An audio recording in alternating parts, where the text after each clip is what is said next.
Right? So this is AJS 230, the patrol function. Is everybody in the right place? Obviously, right? Anybody looking for underwater basket weaving by chance? Probably not. Okay, so I'm your instructor. My name is Mr. Sea or Professor Sea, whatever you're more comfortable with. Me llamo Señor Sagin. Me llamo Professor Sagin. Whichever you're more comfortable with. All right, so policy tells us that this course is the study of theories, procedures, and methods of operation of public police with emphasis on discretionary powers. Also includes a review of career opportunities and current trends in law enforcement. So what does that mean? What are we going to talk about for the next 16, 17 weeks?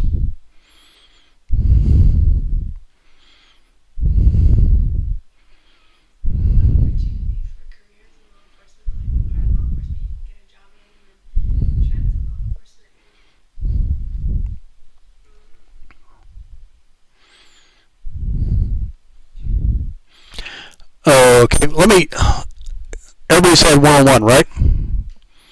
Was there ever a discussion of community policing? That's a trend. That's a trend in law enforcement. Unfortunately, after September 11th, it's a trend that everybody is steering away from, and now we're getting more towards homeland security and evidence-based policing. I think some of it also had to do with the fact that some studies found that community policing doesn't work, or that community policing actually gets departments into trouble. And we'll talk about that as we go on in this course. All right? So, let me tell you a little bit about myself for a minute. When I started in law enforcement, that was the picture on the right is the one taken of me when I rotated out of Vice, because I used to, out of the academy, I was rather young looking, so I was in undercover Vice and narcotics because I could mix with a certain crowd. This is what I look like after I've had a shave. When I first started out in law enforcement, we were carrying 6-shot revolvers and lead saps. Gives you an idea how long I've been in it. When I left law enforcement, we were carrying tasers and 45 caliber semi-automatic pistols. All right. So I've been in law enforcement for about 25 years. In that time period, I also did 3 years with the Army, which is how I met this fellow in green over here. It's General David Petraeus. He was the commander of Forces for Operation Iraqi Freedom. I worked underneath General Petraeus as a fingerprint expert in one of their forensic labs. But enough of my brush of greatness. So,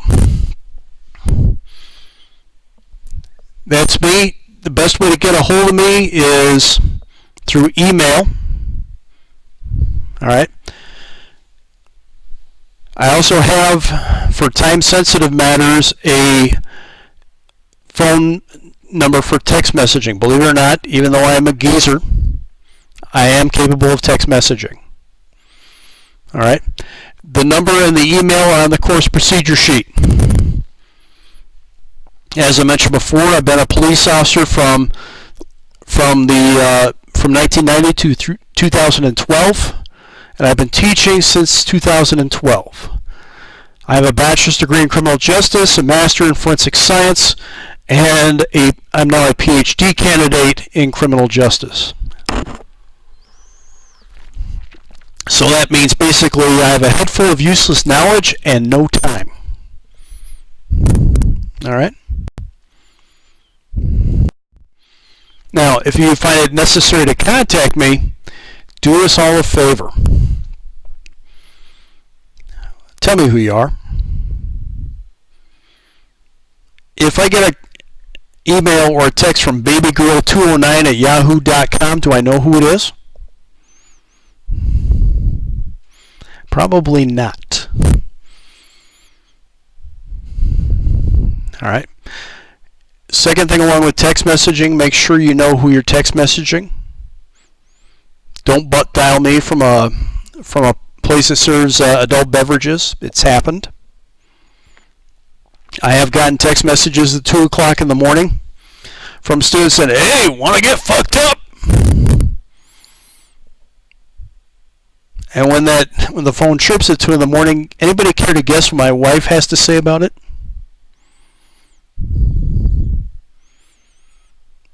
Let me give you a quote. "Who the fuck is this? Who is this bitch? What does she want?" So, for our mutual benefit, tell me who you are. All right? I will acknowledge your message, your email, or your text within a reasonable period of time. If you haven't received at least a acknowledgement, send it again, especially with text messages. One of the things I found out, which is why I've changed my text message number and my carrier, is that if you're calling me from Mexico, it tends not to work so well. So if you don't get a response within a reasonable period of time, please send it again. All right. Last but not least, learn to use your Cochise College student email account. Excuse me. One of the things I've had is I've had students send me email from everything but, and the next thing I know, I get all kinds of spam email and viruses because their email's been hacked. If you send me an email message from anything other than a Cochise account, chances are it's going to go direct to spam and I'll probably never see it. So use your student email account. Have I beaten that horse to death? Ready for me to move on? All right. So, one of the things I don't do is I don't text and drive, and I don't return text messages during class. All right? So, have patience. By the way, anybody know what the penalty is for text messaging in the state of Arizona while driving?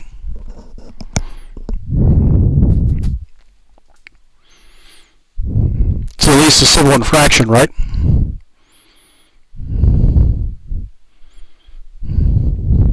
It's about $200 if memory serves.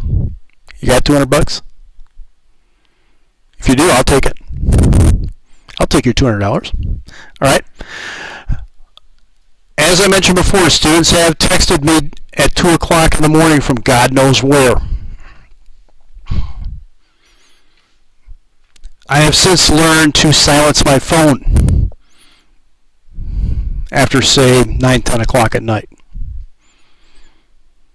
If it's after that hour and you text me, I'll return your call the next business day or the next day. All right? Because I don't want to deal with my wife going, "Who the hell is this?" All right? Now, I will not release your grade or other protected information. Oh, that's nice. Projector's overheating.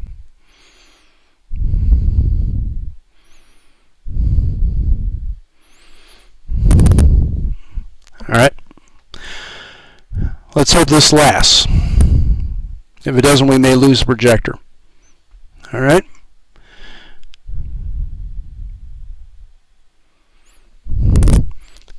Let me pause this for just a moment. I'll see if there's something that could be.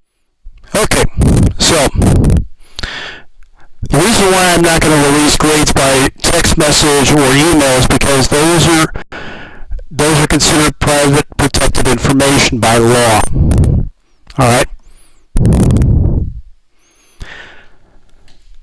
As much as you are nice people, which I'm assuming you're all nice people, right? Anybody not nice? Okay.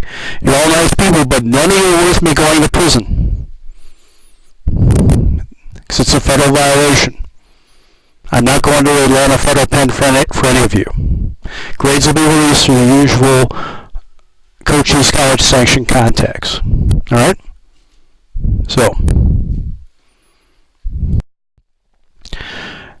we're going to meet here twice a week, Mondays and Wednesdays from 1:45 till 3 o'clock. All right? Simple enough, right? You all got here? I don't anticipate any changes to that. All right? Now, if you want to come see me, I'm here twice a week, Mondays and Wednesdays, 9:30 to 10:30 in the morning, and 3 to 4:30 in the afternoon. If those times and days don't work for you, email me or text me and we can work out some kind of arrangements. Because I'm here 2 days a week and I'm in Sierra Vista 2 days a week. So we can work something out. Fridays are generally free for me. Alright? Now let's talk about attendance.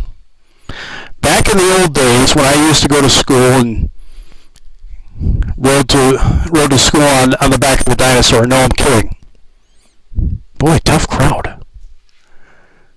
Don't get a laugh out of anybody. Alright, so when I went to school, nobody really cared if you showed up for class or not, right? You pass, you fail, it's all on you. Still is. Having said that, things have changed. There is a lot of fraud that is perpetrated against the financial aid system. On top of that, some of you may be going to school on the Veterans Administration scholarships or financial aid. And last but not least, for those who are interested in entering law enforcement, would you believe this class may count as credit towards post certification? Anybody know what post is? Okay. Every state has an organization that regulates police standards, police conduct, and police training. In Arizona, it's called Peace Officer Standards and Training. In Michigan, it was called Michigan Commission on Law Enforcement Standards. But the bottom line is they decide who gets to be a cop and who doesn't. Last semester, I was notified by Arizona Post, that many of our classes count towards an advanced certification. Here's the kicker. You have to be sitting in this seat in order for that certification or credit to be given. So, needless to say, we'll be taking attendance every day. If you have more than 3 consecutive unexcused absences, you may be dropped. If you can't be here, phone a friend, find out what was covered. Alright? I don't give out notes and I don't give out slides. The reason why I don't give out slides is that the slides that I use are copyrighted. And it would violate the license terms. Again, y'all and I going to prison. Alright? If you are late or you leave early 3 times, that will count as an absence. Again, Post, VA, and others require you to be in that seat. Alright? Now let's talk about excused absences. Of course, who plans on being here for every class, right? Nobody plans on being here for every class? Alright, let's talk about excused absences. Absences may be excused if you tell me what's going on. First off, if you're not here, how do I know? Let me know what's going on. At least let me know no later than 30 minutes before the start of class. That's where that little text messaging comes in handy. Alright? You may be asked to provide some form of documentation as to why you're absent. Things such as a tow slip, a mechanic's invoice, bail ticket.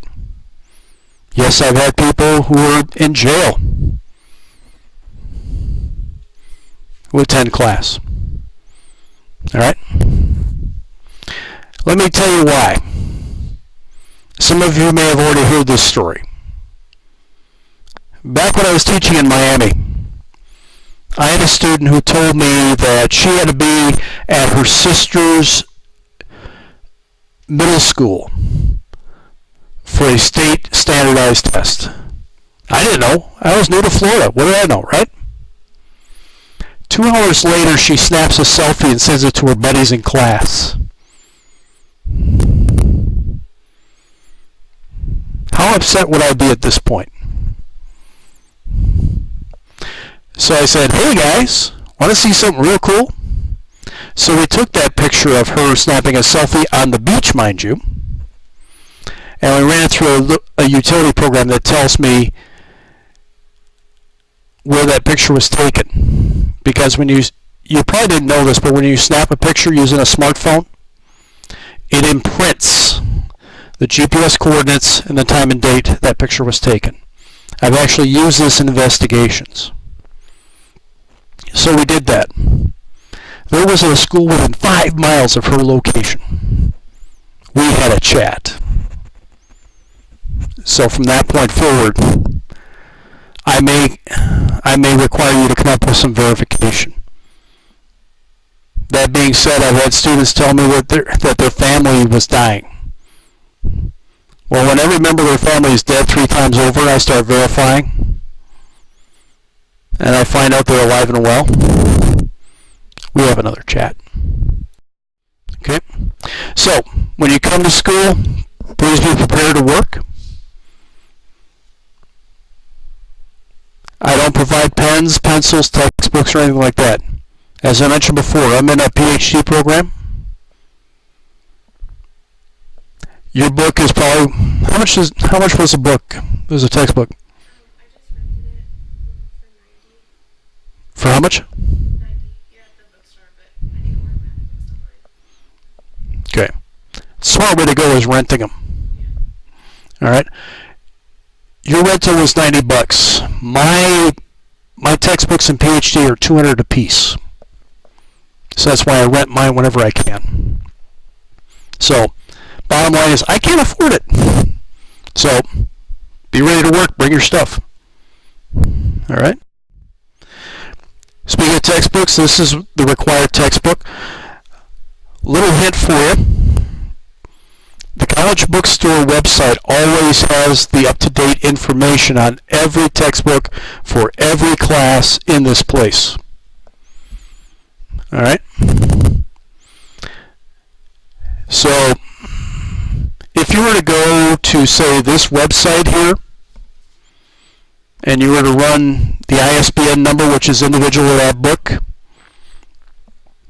it will tell you what everybody is selling it for, what everybody is renting it for. One-stop comparison shopping. You may be surprised. But anyway, that is the book, Introduction to Law Enforcement Criminal Justice by Huss, Hess, Orthman, and Cho. Available either at the bookstore or through places such as Bookfinder. So a little hint, what I would do is in December when the semester ends, when the fall semester ends, I would run those ISBNs through Bookfinder. And when August rolls around, August 1st, I would do the same thing and do a little comparison shopping. So if you find a good deal on a rental, you can order it in time for class. So that way you'll be ready.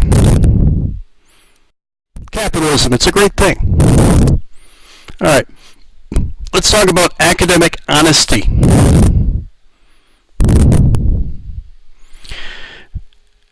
they actually do studies on college dishonesty and how the different majors are.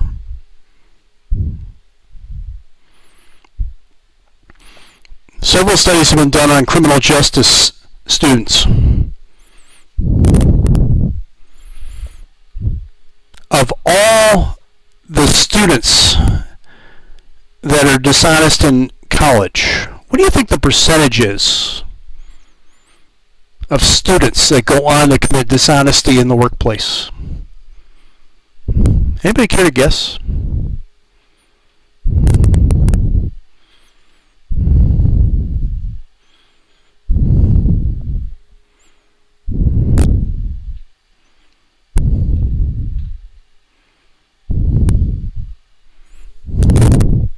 What do you think?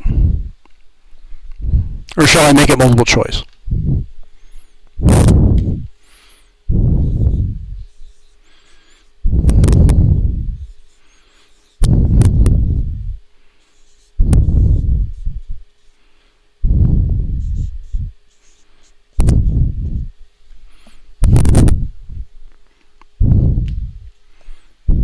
What do you think? Mr. Cruz, you have a number? Okay. Mr. Trevino? Okay. Ms. Gonzalez, I'm going to let you take a pass on this one because you've heard this story before. What do you think? Yes? No. It's actually 80%. 80% of criminal justice students that commit dishonesty in school go on to commit unethical business practices on the job. Anybody watch the news lately? Neither do I.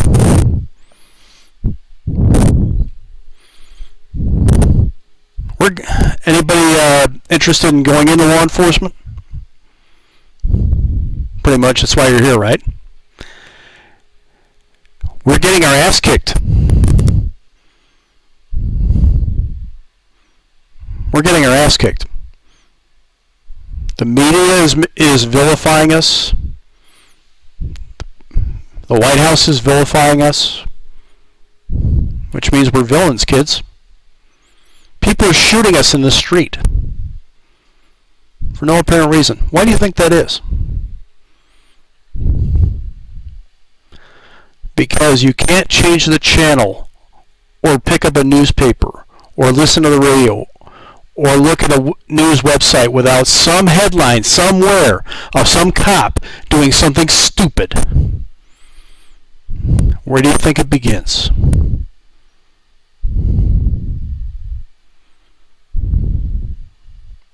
Where do you think that behavior begins? Right here.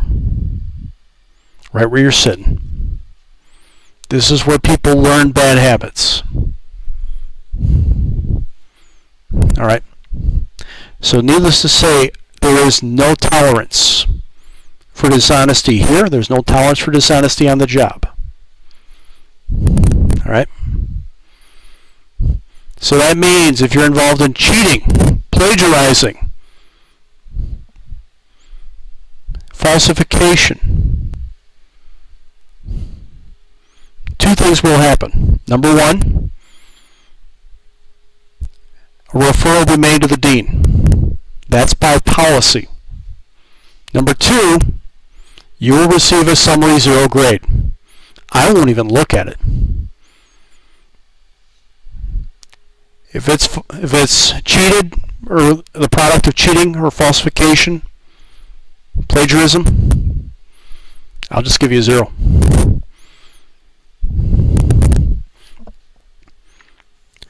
The problem with it is that sort of thing follows you. And as I mentioned before, 80% go on to do something even bigger and more stupid as they go on, right? Let me give you a for instance. Had a young lady in my class in Miami who got up in front of the class and told me and everybody else that she was in this program because she wanted free dope. I smoke dope. All you cops smoke dope. So I'm in it to get all the free dope I can. Really? I remember you said that. Guess what happened about a year and a half later? I received a visit from her background investigator. She was applying for a Miami area police position.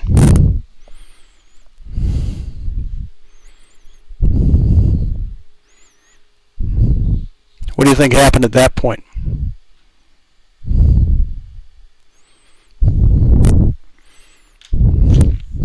Here's her application. Here's the shredder. She just set her career back at least 10 years. We don't need any more bad cops. We've got enough as it is. Okay, let's talk about electronics in class. Recently I had the opportunity to talk with a couple of chiefs from the area, police chiefs. One of the things that they mentioned was that students tend to write at just the way they text. What kind of a problem is that on a police report? JK, LOL. It's a problem, right? Then we end up with what?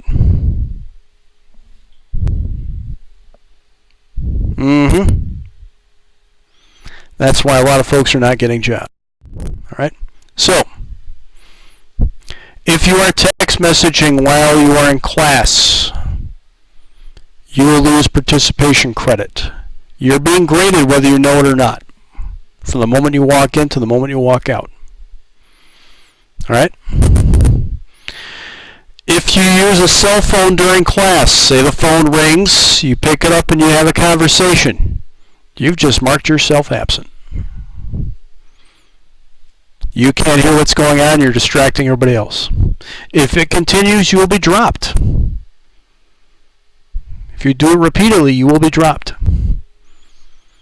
And as I mentioned, it's not going to do your participation credit any good. We'll talk about that in a minute.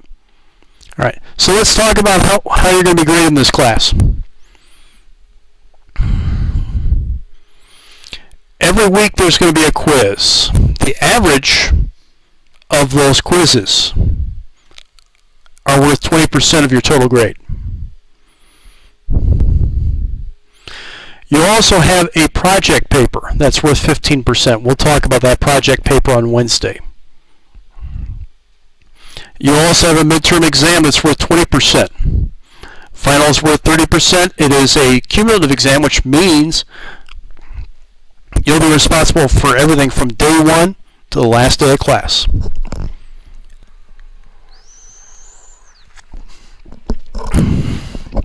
Finally, you'll have your daily participation is worth 15% of your total grade. Extra credit is capped at 10% to a maximum total of 100%. We'll talk about those in turn. Grading scale, 90 to 100% of total points is an A, 80 to 89 is a B, 70 to 79 is a C, 60 to 69 is a D, and anything less than 60% of total is an F. Alright? Unlike many people in college, I do not curve grades. Anybody been in a class where they curve grades? Okay, so in college what it means, we've got 4 people in this class, right? So that means one of you would get an A, one of you would get a B, one would get a C, and the other one would get a D. If everybody did 90%, is it fair? Something I said? Oh, no, just sniffle my nose. Okay. My allergies. Oh, I'm sorry. So, if everybody performs A-level work, is it fair that you get a D? I don't think so. So if everybody in here does A-level work, everybody should get an A, right? Is that fair?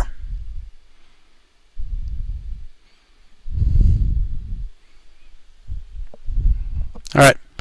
So it's a grading scale. I observe them. All right. Let's talk briefly about your project paper. Again, like I said, I'm going to go more into depth on Wednesday.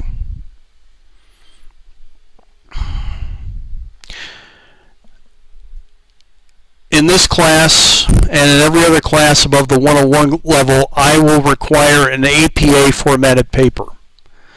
Chances are, none of you has worked in an APA format. You have? Who's teaching APA format? Ah, that was a good thing. APA format is the format of choice if you decide to get a bachelor's degree, if you find yourself going to the FBI Academy, if you find yourself going to Staff and Command School. All those are good things. They will require you to write papers in APA format. So, I will be requiring you to write in APA format. The papers can be 5 to 10 pages, and this is 5 to 10 pages of actual writing. Does not include the cover sheet, does not include an abstract, does not include references. 5 to 10 pages of actual prose. All right. They are uploaded to Moodle, and they are due April 30th at 11:59 p.m. I do not accept paper submissions. If you give me something in paper, I'm going to give it right back to you. All right. And I do this for a number of reasons. If anybody's ever seen my office, I don't have a lot of space. I can put everybody's work from a single semester onto a single CD. How much space would that take up if it was in paper?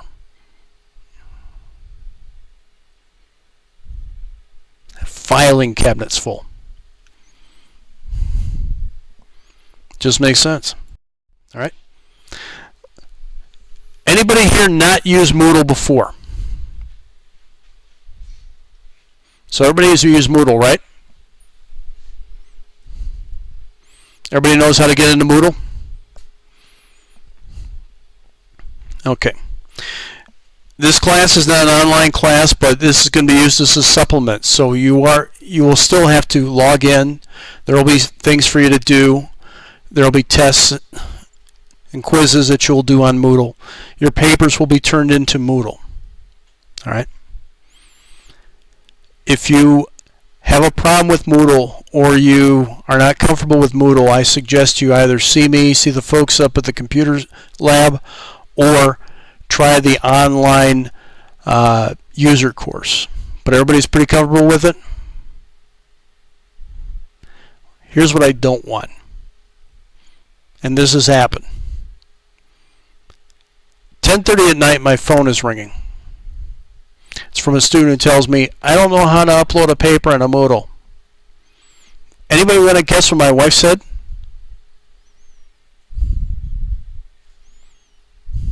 Who the hell is this? Not going to happen. So, if you have a problem with it, let me know. All right? Along with that, we're also going to do discussion posts. Those will also be found on Moodle. We'll talk about those again on Wednesday. The one thing about Moodle is it tends to underreport your grades. If you were to look at Moodle in about 5 weeks, you'll think you're failing. Moodle tends to underreport. There's nothing I can do about it. So here's what I suggest you do. Dedicate a page of your notebook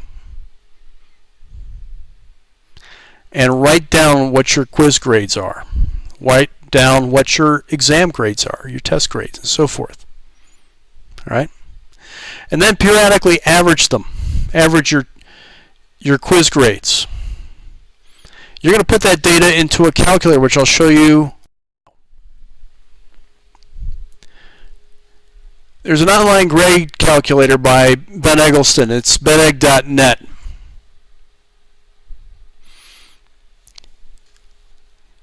You put your average quiz grade where it says grade, and you put your weight, or how much it's worth on your total grade. What is your quiz grades worth? Anybody? 20%, correct. So let's say you've got an average quiz grade of 84. Plug it in where it says grade. Under weight, you put in 20%, right? Your midterm is worth how much? 30, 15, 20? It's worth 20%. So you take your midterm grade, you put it in where it says grade, put in 20%, scroll down to the bottom of the screen, and you hit compute. And that'll tell you how you're doing at any given time. This thing is so accurate, I use it to calculate final grades. So this way you always know how you're doing. And it has a couple of what-if functions. If you look at these two boxes below, it says what average grade do I need on the remaining assignments to get an overall average of whatever. Plug in the your target number, hit compute, it'll tell you.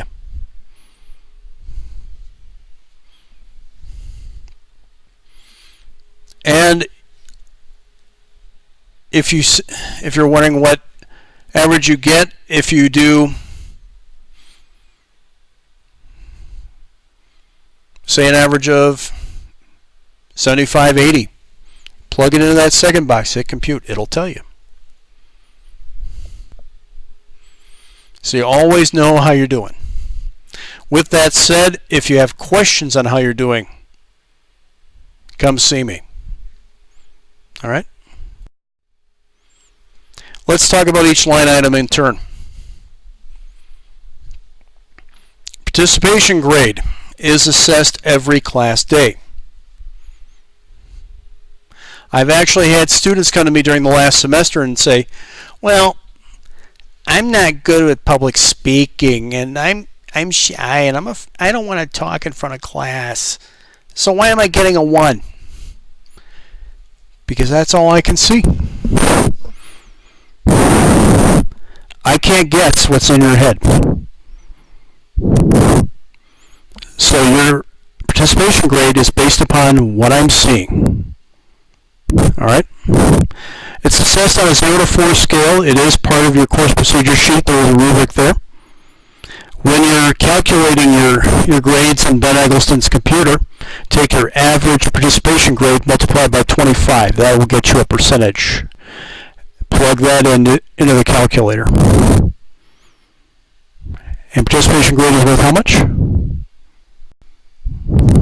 15%.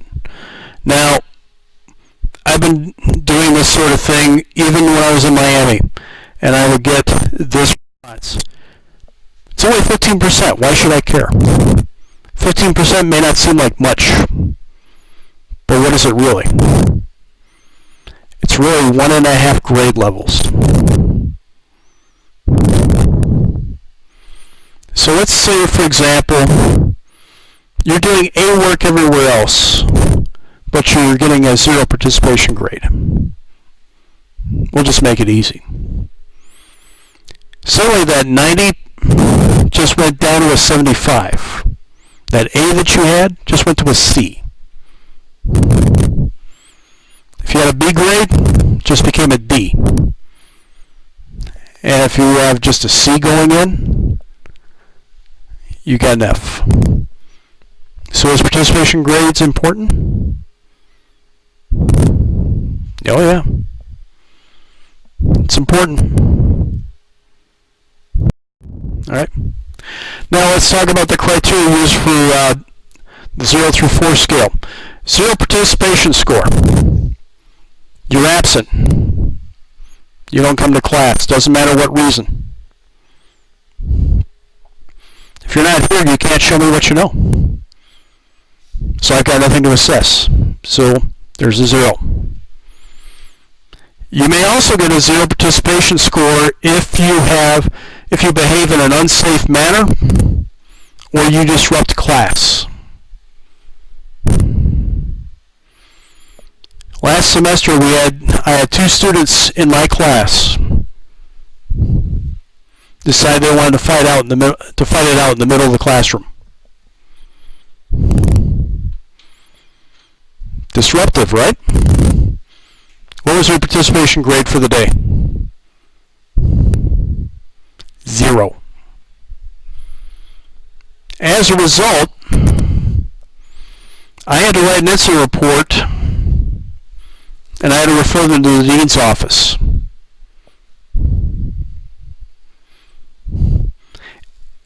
If it happens in this or any of my classes, if your behavior gets to the point where I have to refer you to the dean, all your participation credit is forfeited. That means there will be a 0. All right. Doubt if it's going to be a problem here, but it has come up. All right. So what's a 1? You show up for class, you sit down, you don't say anything. That's it. Show up for class, sit down, don't say anything, you get a 1. You might give me an answer like, I don't know, when I call on you. That's a 1.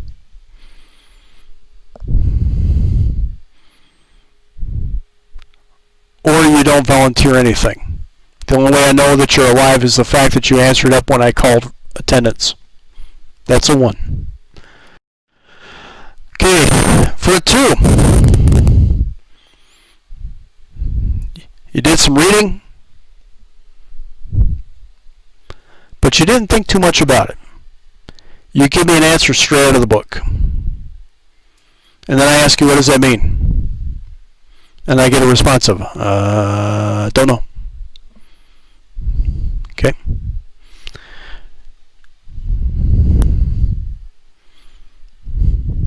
Or you don't offer anything, but you have some small contribution when I call on you.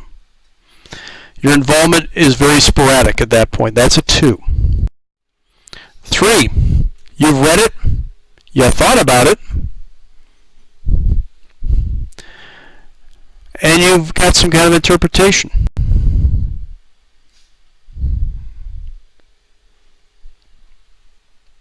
What you say makes sense.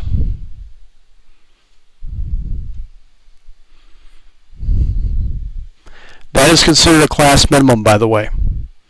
If the average participation grade falls below a 3, then I will change some delivery methods so that everybody has a chance to participate.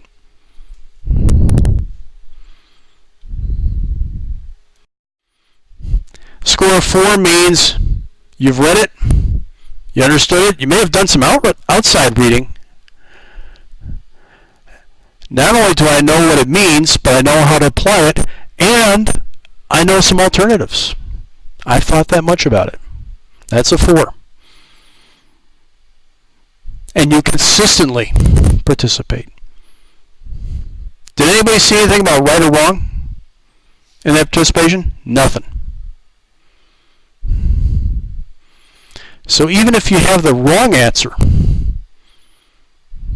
would it help you to participate? What do you think? Who says yes? Because the wrong answer could actually lead us to the right answer. All right? All right. Weekly quiz grades. Let's talk about those for just a moment. As I mentioned before, the average of all quiz grades is 20% of your total grade. So if you do real well one week and blow one the next, it's not going to hurt you that much. Just don't make a habit of it.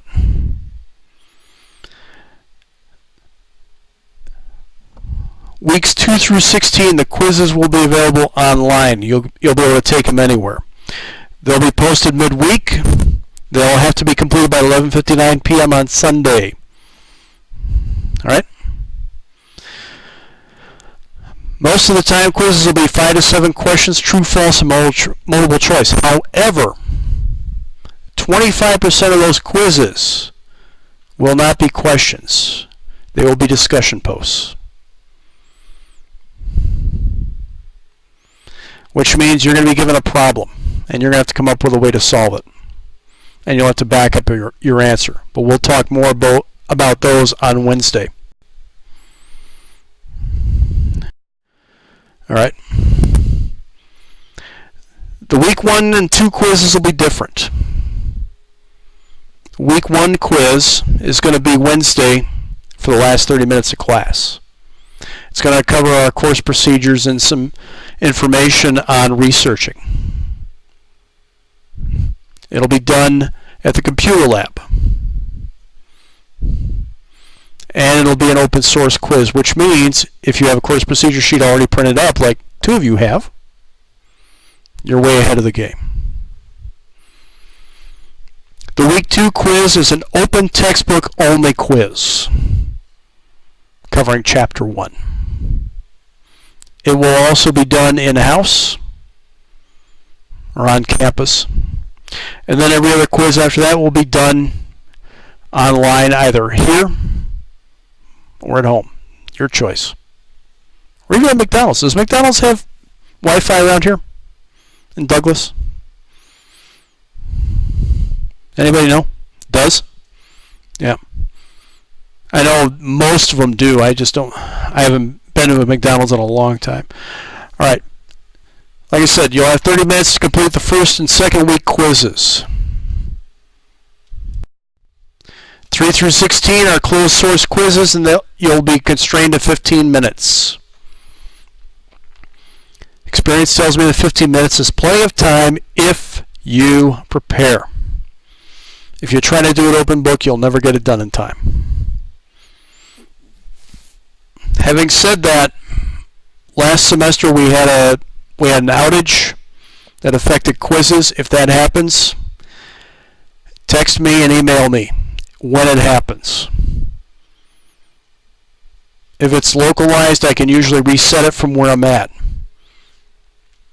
But if it becomes a school-wide outage, then what I will do is I will extend the quiz deadline. All right?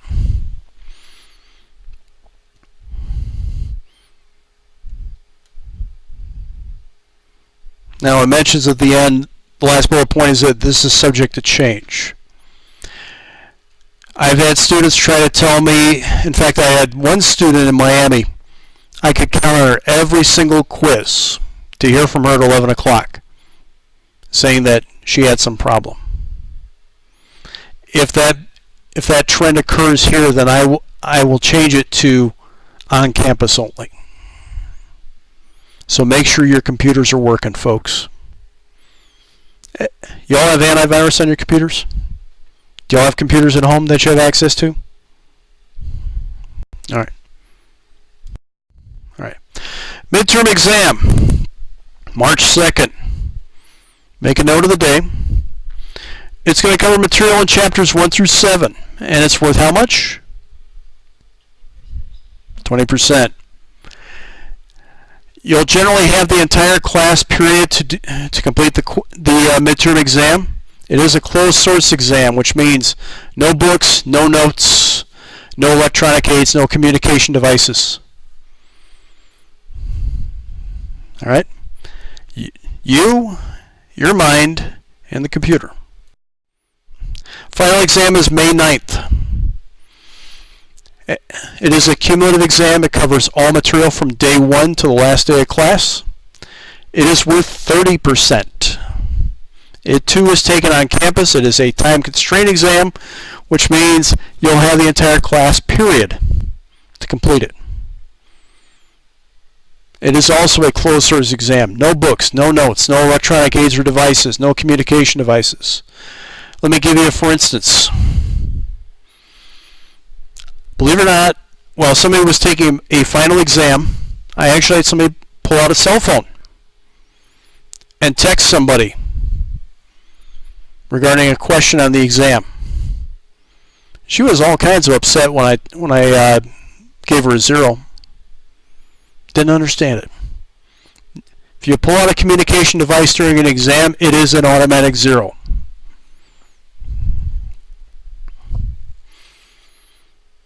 Anybody ever taken an exam at the testing center? Do they allow phones? So, I'm no different. All right, let's talk about late work.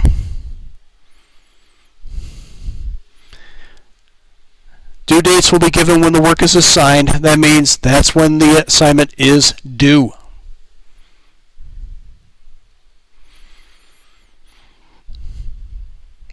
Late work is not accepted unless you make arrangements in advance. By in advance, I don't mean a day, 2 days after, so forth. I've actually had students who tell me on Tuesday morning, I forgot to take the exam. Can I take it again? No. If you can't make a deadline, I need to know about it before the deadline happens. After the deadline is passed, there's nothing I can do. That being said, there is no makeup for the final exam.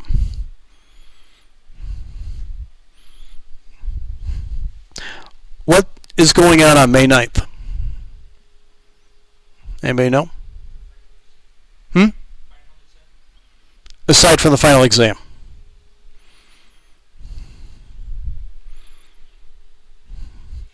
What also happens on May 9th?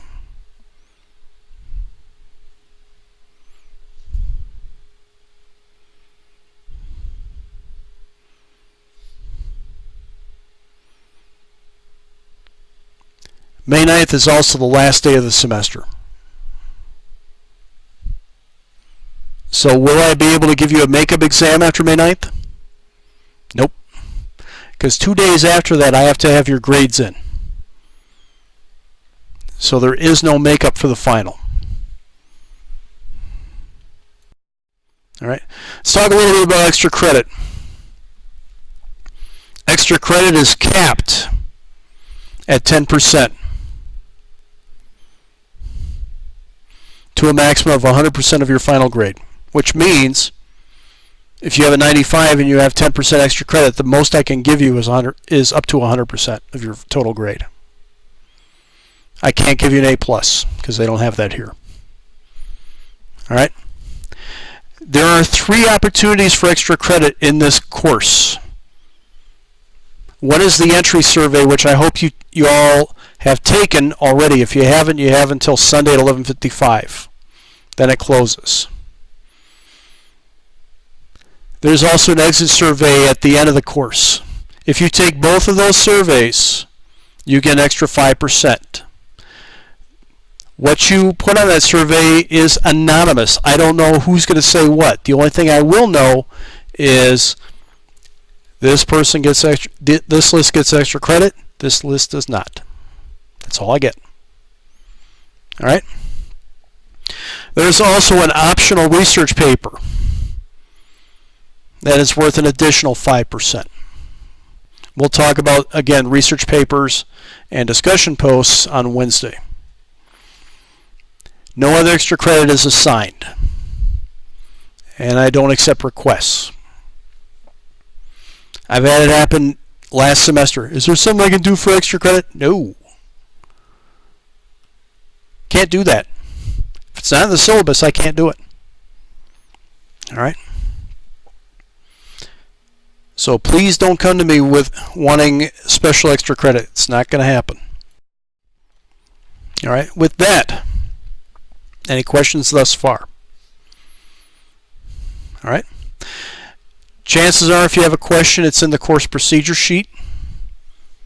Course procedure sheet is available on Moodle, or it should be in your email. If you still have a problem, though, please get a hold of me. All right.